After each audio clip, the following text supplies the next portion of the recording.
গাজৰ খাই নিশ্চয় আপুনিও ভাল পায়, কিন্তু দৈনিক গাজৰ খোৱাটো উচিত নে? গাজৰ খোৱাটো স্বাস্থ্যৰ বাবে উপকাৰী। বিশেষকৈ শীতকালত ইয়াক সেৱন কৰিব লাগে। স্বাস্থ্য বজাই ৰাখিবলৈ আপুনি চালাডৰ সৈতে দৈনিক গাজৰ খাব পাৰে। গাজৰ হৈছে এক অতি পুষ্টিকৰ পাচলি, য'ত vitamin A, vitamin K, vitamin C, potassium আৰু আইৰণৰ দৰে কাৰ্যকৰী পুষ্টি থাকে, যি আমাৰ শৰীৰলৈ বহুতো লাভালাভ আনি দিয়ে। গাজৰ খোৱাৰ উপকাৰিতাৰ বিষয়ে কিছু কথা জানো আহক। চকুৰ স্বাস্থ্যৰ বাবে উপকাৰী।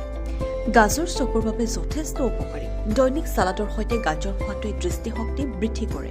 একে সময়তে নিশাৰ অন্ধত্বৰ দৰে ৰোগ হোৱাৰ সম্ভাৱনাও যথেষ্ট পৰিমাণে হ্ৰাস কৰে। গাজৰত ভিটামিন চি আৰু বিটা কেৰটিন থাকে, যি চকুৰ স্বাস্থ্য উন্নত কৰাত সহায় কৰে।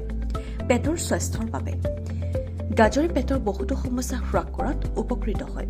গাজৰত আহ থাকে, যি কোষ্ঠকাঠিন্য, ফুলা পেটৰ বিষকে ধৰি বহুতো হজমজাতীয় সমস্যা আঁতৰ কৰাত সহায় কৰে। কেৱল সেয়াই নহয়, গাজৰে ওজন হ্ৰাস কৰাটো যথেষ্ট পৰিমাণে সহায় কৰে। হাড়ৰ স্বাস্থ্যৰ বাবে হাড়ৰ স্বাস্থ্য উন্নত কৰিবলৈ গাজৰ খাব পাৰি। গাজৰ খালে হাড়বোৰ শক্তিশালী হয়, লগতে হাড়ৰ বিষো প্ৰতিহত কৰে।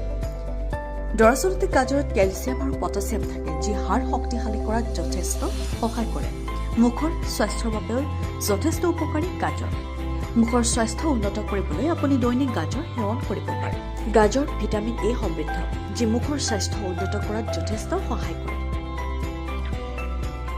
আপুনি গামফুলা সমস্যাৰ পৰা পৰিত্ৰাণ পাবলৈ দৈনিক চালাডত গাজৰ খাব পাৰে।